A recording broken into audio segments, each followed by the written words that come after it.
अस्सलाम वालेकुम। उम्मीद है कि सब खैरियत से होंगे। वीडियो स्टार्ट करने से पहले आप मेरे चैनल को सब्सक्राइब कर दें और बेल आइकन भी प्रेस कर दें। आज के इस ब्लॉग में मैं आपके साथ शेयर करने वाली हूँ अपनी सुबह से लेकर रात तक की रूटीन, जिसमें कि मैंने सहरी और इफ्तारी की प्रिपरेशन की है सारी। रमज़ान का बाबरकत महीना है और बहुत सारी मसरूफ़ियात हैं। कहीं सहर और इफ़्तार की तैयारियां हैं और कहीं पर हमने इबादत भी करनी है और कहीं रूटीन वर्क भी देखना है। तो सभी काम एक साथ हैं, लेकिन ये एक दिन पहले का व्लॉग है। तो मैंने जो जो अपनी तैयारियां की हैं वो आपके साथ आज मैं शेयर कर रही हूँ। सुबह का ये नाश्ते का टाइम है। बच्चों को और हस्बैंड को नाश्ता देने के बाद फिर मैंने कपड़े वगैरह जो वॉश करने वाले थे फिर वो वॉशिंग मशीन लगा ली।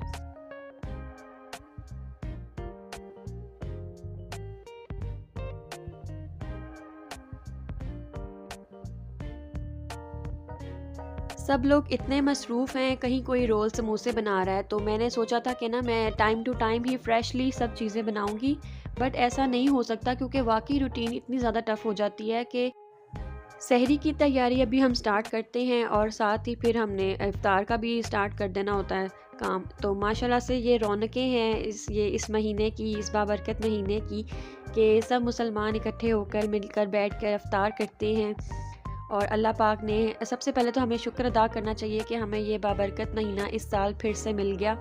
तो अब दोपहर की टाइमिंग में उमर जो है वो सो के तो उठ गया था। बड़ा प्यारा सा क्यूट सा मुझे इस वक्त ये लग रहा था। मैंने कहा फ़ौरन से पहले बैठ जाओ, अपनी किताबें खोलो, पढ़ने के लिए बैठ जाओ। ये पूरा इसका वीक का काम था जो। और साथ ही मैंने इसके पापा को इससे पहले कीमे के पराठे बना दिए थे, फिर वो अपने काम पे चले गए और उसके बाद अब मैं ये इसको पढ़ाने बैठ गई। माशाल्लाह से ये बहुत अच्छा पढ़ता है, बहुत जल्दी से माशाल्लाह से पिक कर लेता है। बट ये है कि इसके ऊपर प्रॉपर मुझे एक टाइम देना पड़ता है और टाइम देना एक बहुत ये एक टफ़ टास्क होता है कि अपने रूटीन वर्क में से निकल कर बच्चे को पढ़ाना एक वाकई बहुत मुश्किल काम है। लेकिन ये बात अच्छी है कि ये जल्दी जल्दी माशाल्लाह से काम ख़त्म कर लेता है।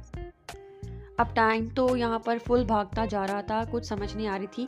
अभी आहिस्ता आहिस्ता रूटीन समझ आएगी कि रमज़ान की रूटीन प्लस घर को देखना, बच्चों को देखना सब कुछ, और साथ ही यूट्यूब एडिटिंग वगैरह सब कुछ साथ साथ इंशाल्लाह चलता जाएगा।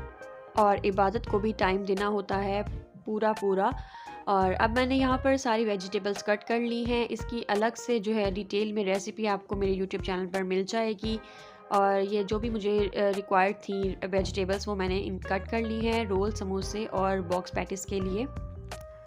टाइम कम है और मुकाबला बड़ा सख्त है क्योंकि इसके बाद मैंने फिर इफ़्तार की भी तैयारी करनी थी और घर के 2-4 और भी काम हैं वो भी साथ साथ मुझे करने थे।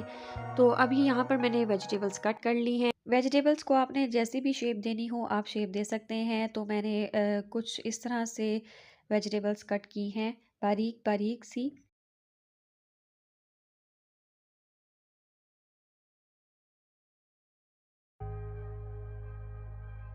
कैबेज जो मेरे पास अवेलेबल थी उसकी क्वांटिटी मुझे थोड़ी लग रही थी, तो फिर मैंने दोबारा और मंगवाई। और फिर मैंने कहा कि अब टाइम मेरे पास बिल्कुल भी नहीं है, तो मैंने फ़ौरन से पहले ये नाइसर डाइसर का यूज़ किया। मुझे इसका ये वाला कटर बहुत ज़्यादा पसंद है। इसका मैं आपको पूरी वीडियो एक रिव्यू करने वाली हूँ नाइसर डाइसर की, इंशाल्लाह आप ज़रूर देखिएगा मेरे चैनल पर। तो मैंने फ़ौरन फ़ौरन जो है ना ये 2 हाथ मारे हैं और ये मेरी बंद गोभी कट कर तो तैयार हो चुकी है। और अब मैं मटीरियल बना लूँगी जिसमें कि बिल्कुल भी कोई टाइम नहीं लगेगा। ये जो नाइसर डाइसर का ये वाला कटर है ना, ये मेरा मोस्ट फेवरेट कटर है क्योंकि इससे बारीक से बारीक सब्ज़ी 2 मिनट में बस तैयार हो जाती है। और यहाँ पर मैंने बिल्कुल थोड़ा सा चिकन लिया है और मैंने इसका हाफ़ चिकन अभी यूज़ किया था, हाफ़ मैंने अगली 1-2 रेसिपीज़ के लिए यूज़ करने के लिए रख दिया था फ्रिज में। तो मैंने बिल्कुल इसका भी हाफ़ यूज़ किया है। और अब यहाँ पर ये चिकन है जिसको मैं श्रेड नहीं करती हाथों से, मैं इस तरह से कूट लेती हूँ। और सारी वेजिटेबल्स मैंने अब इसमें ऐड की हैं एक पैन में, और 2 से 3 चम्मच मैंने ऑयल भी इसमें ऐड किए हैं। और नमक, काली मिर्च, सिरका, सोया सॉस और चिली सॉस का मैंने इसमें इस्तेमाल किया है। और ये सारा मटेरियल मेरा बनकर तो तैयार हो जाएगा। आप हस्बे ज़रूरत मसालों की क्वांटिटी जो है वो आप चेक कर सकते हैं, अपने अकॉर्डिंग टू टेस्ट आप रख लें। तो अब हमने इसको सिर्फ 3 से 4 मिनट के लिए इसको जस्ट फ्राई करना है। बिल्कुल इनको बहुत ज़्यादा गला नहीं लेना, क्योंकि इन्होंने गलना तो बाद में, फ्राई करते करते इन्होंने खुद ही गल जाना होता है। इसीलिए इसको हमने बिल्कुल हल्का फुल्का सा ही जस्ट मिक्स करने के लिए, मसाला ज़रा अपना कच्चापन ख़त्म हो जाए, तो बस इतना सा ही हमने इसको, बस 2 से 3 मिनट में ये मसाला हमारा बिल्कुल मटीरियल जो है वो रेडी हो जाएगा अभी। और साथ ही फिर हम इसकी फिलिंग भी कर लेंगे। इसको हमने अच्छी तरह से मिक्स कर लेना है और ये भी टेस्ट कर लें कि इसका नमक मिर्च वगैरह या सिरका मुनासिब डला हुआ है कि नहीं। और एक दिन पहले मैं ये पट्टियाँ लेकर आई थी सदर बाज़ार से, तो मैंने सुना है कि वहाँ पे एक बड़ी फेमस शॉप है, उसकी ये पट्टी ना बहुत ज़बरदस्त मिलती है। तो मुझे एक शॉप से समोसा पट्टी मिली और दूसरी शॉप से रोल की पट्टी मिली थी। तो अब रोल समोसे जिससे हमने पेस्ट करने हैं ना, उसको हम तैयार कर लेते हैं। मैंने 1 कप पानी लिया है और उसमें 1 अंडा मिक्स किया है और साथ ही मैंने 2 चम्मच उसमें कॉर्नफ्लोर के ऐड कर लिया और इसका मिक्सचर हम तैयार कर लेंगे। समोसा बनाने की जो शेप है आप मेरे चैनल पर आप देख सकते हैं। शॉर्ट वीडियो भी है इसमें, आपको लॉन्ग वीडियो भी ईजीली अवेलेबल होगी। तो अब मैं इसी सारे मटेरियल से रोल समोसे और बॉक्स पैटिस बनाने वाली हूँ, जबकि मैंने ये सारी पट्टियाँ जो हैं वो यूज़ नहीं की। मैंने थोड़ी थोड़ी सी इनकी क्वांटिटी यूज़ की है जितना मैंने मटेरियल बनाया था। मेरी कोशिश थी कि मैं इन तीनों की जो, यानी कि जो शेप है ना, इसी मटेरियल के साथ 3 शेप्स मैं देना चाह रही थी, तो वो मैंने कर लिया। और बाकी मैंने इसकी अभी पट्टियाँ रखी हैं, बिकॉज़ अभी और भी रेसिपीज़ इंशाल्लाह आपको मेरे चैनल पर आगे पूरा महीना पड़ा हुआ है तो आपको देखने को मिलेंगी, जिसमें कि बहुत सारी चीज़ वैरायटी भी आपको देखने को मिलेगी और वेजिटेबल्स और आलू चिकन, तो ये सभी रेसिपीज़ आपको देखने को मिलेंगी। और अब मैं स्वीट के साथ समोसे बनाती जा रही हूँ। समोसे बनाने के लिए मैं हर साल ऐसे करती हूँ कि जब जो भी मैंने ट्रे या पैन यूज़ करना होता है ना, जिसके ऊपर मैंने समोसे रखने होते हैं, तो मैं उसके नीचे एक या तो बटर पेपर रख लेती हूँ या फिर कोई भी प्लास्टिक का जो शॉपर होता है वो रख लेती हूँ, क्योंकि फिर इस तरह करने से ये चिपकते नहीं हैं। लेकिन मुझे ये तरीका थोड़ा सा ज़रा डिफरेंट लगा, तो आपने ऐसा करना है कि आप इसको ज़िप लॉक बैग में रख लें। ये जो ज़िप लॉक बैग होते हैं ये बिल्कुल ठीक होते हैं, क्योंकि इसके ऊपर आप जितनी भी वैरायटी आपने बना के रखनी है, एक तो ये आपस में उसमें चिपकते नहीं हैं और जमते नहीं हैं और ख़राब नहीं होते, टूटती नहीं है इसमें आपकी कोई भी, जो ये आपने जो भी बनाया होता है रोल समोसे, तो ये टूटते नहीं हैं उसमें। और दूसरी बात ये कि आप उसके ऊपर बना के तो ईज़िली को उसका नाम भी लिख लें ताकि आपको पहचान हो जाए।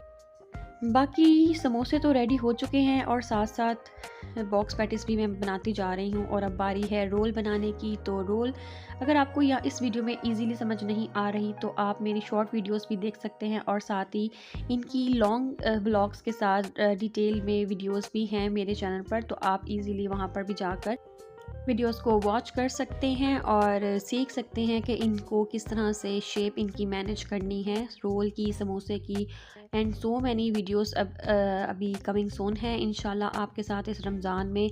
रेसिपीज़, इफ्तार रेसिपीज़, रमज़ान स्पेशल रेसिपीज़, सभी रेसिपीज़ शेयर करने वाली हूँ इंशाल्लाह।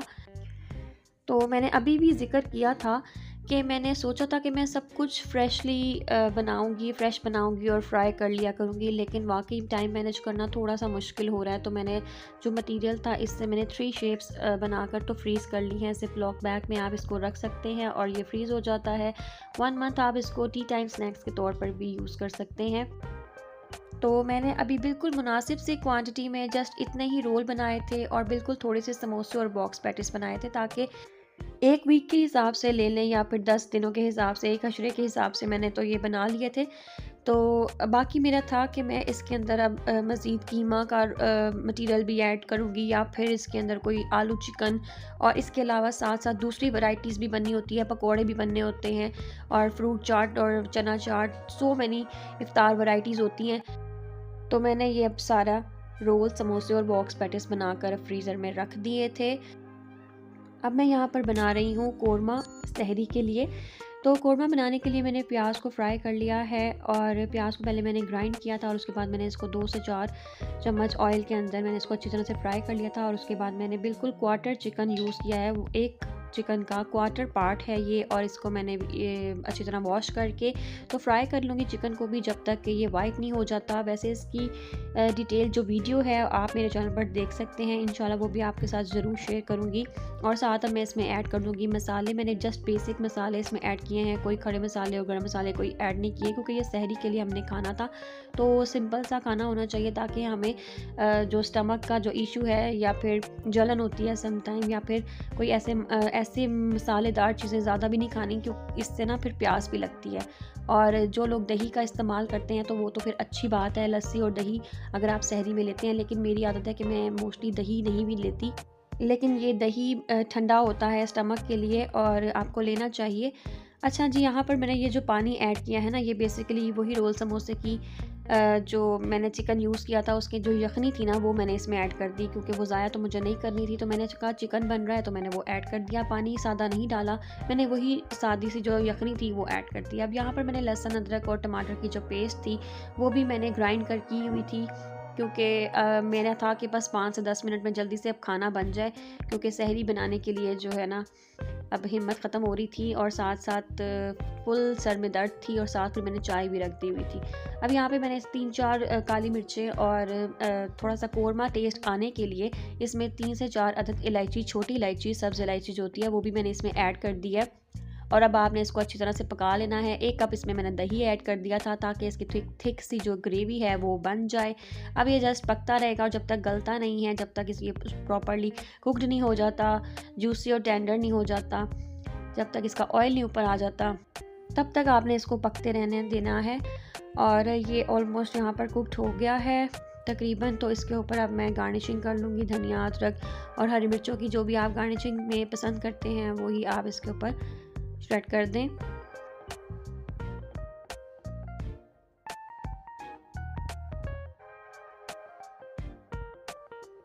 तो सहरी का जो खाना था वो मेरा बिल्कुल रेडी हो चुका है। तो अब जितना भी मैंने अब मैस फैलाया हुआ था किचन में, इतना ज़्यादा मैस तो नहीं था, जस्ट बर्तन धोने वाले रह गए थे। तो साथ साथ क्योंकि कुकिंग हो रही थी, 2 से 3 गुना ज़्यादा कुकिंग एक साथ ही हो रही थी, इस वजह से बर्तन थोड़े से ज़्यादा हो चुके थे। तो अब मैंने कहा शाम की चाय भी बना लेती हूँ, और साथ ही मैंने ये बर्तन भी साथ साथ फटाफट, मेरी कोशिश होती है कि सिंक में ना बर्तन ना पड़े हों, क्योंकि मुझे फिर वो बड़े बुरे लगते हैं। और जितना मेरी शेल्फ साफ़ होती है और सिंक भी बिल्कुल नीट होता है, उतना ही ना काम करने में भी मज़ा आता है।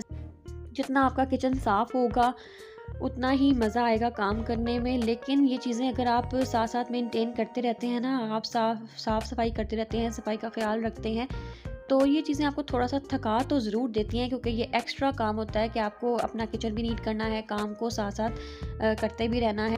उम्मीद है कि आपको आज का व्लॉग पसंद आया होगा। दुआ में मुझे याद रखें, अपना बहुत ज़्यादा ख्याल रखें। वीडियो को आखिर तक देखने का बहुत शुक्रिया। अगर आपको वीडियो पसंद आई है तो लाइक कर दें और शेयर करें अपने फ्रेंड्स के साथ। कमेंट करना मत भूलें, चैनल को सब्सक्राइब कर दें और बेल आइकन भी प्रेस कर दें। शुक्रिया।